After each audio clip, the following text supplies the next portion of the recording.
Jean-Luc Mélenchon a dit hier pas une voix, 3 fois, à 3 reprises, c'est le signe que, évidemment, nous ne mettons pas sur dans un même bloc Marine Le Pen et Emmanuel Macron. Ça, c'est absolument clair. Mais vous le savez, notre électorat, nos sympathisants, nos militants sont aujourd'hui divisés sur cette question. On l'entend à l'antenne depuis ce matin. Il y a un certain nombre de nos auditeurs qui nous appellent pour nous dire qu'ils ont en effet voté Jean-Luc Mélenchon. Ils disent leur déception.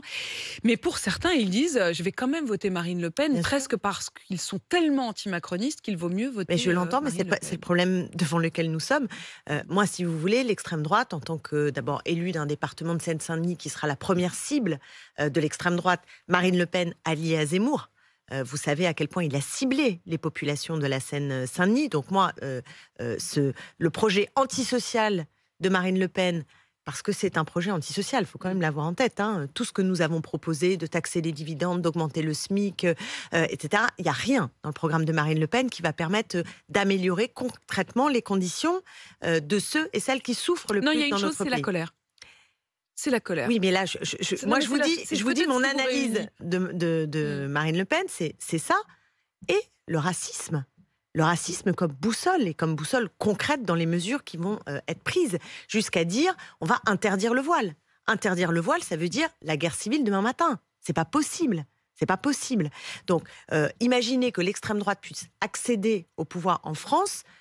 Voilà, moi, c'est quelque chose qui m'effraie profondément. Mais le problème devant lequel nous sommes, c'est qu'Emmanuel Macron, qui devait être un rempart la dernière fois, souvenez-vous, beaucoup de gens ont porté leur suffrage en espérant que justement, ils ne permettent pas de voir grandir à nouveau l'extrême droite. Et on se retrouve avec une extrême droite toujours là, et même renforcée par la présence, par exemple, d'Éric Zemmour. Personnel. Donc, évidemment.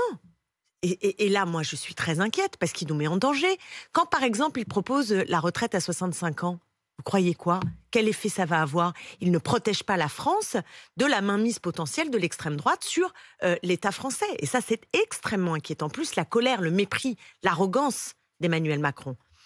Est-ce que ça veut dire que si les partisans d'Emmanuel Macron commencent à dire dès aujourd'hui, au fond, oui, peut-être qu'on va revenir sur cette retraite à 65 ans, peut-être baisser cet âge-là à, je sais pas, 62, 63 ans, est-ce que là, vous vous diriez, bon, il est prêt à faire des concessions, on y va? En fait, si vous voulez, c'est pas, le problème, c'est pas moi, c'est pas mon vote, c'est pas moi qu'il faut convaincre. Le problème, c'est les électeurs et les électrices. Donc, quand vous disiez on est les arbitres, pas vraiment. L'arbitre, c'est pas une histoire d'arbitre, là en l'occurrence, c'est comment Emmanuel Macron va être capable de constituer une majorité face à Marine Le Pen. Et j'estime que la politique très violente socialement qu'il a menée, la colère inouïe qu'il a suscitée dans notre pays, nous place aujourd'hui en danger. Et moi, je ne veux pas de Trump, Bolsonaro, Orban à la française. Voilà, je vous le dis, c'est clair, je n'en veux pas. Je n'en veux pas, mais je suis très inquiète, et y compris quand j'ai entendu le discours d'Emmanuel Macron hier. On a le sentiment qu'il n'a pas gouverné, qu'il n'a pas suscité de contestation si forte depuis 5 ans.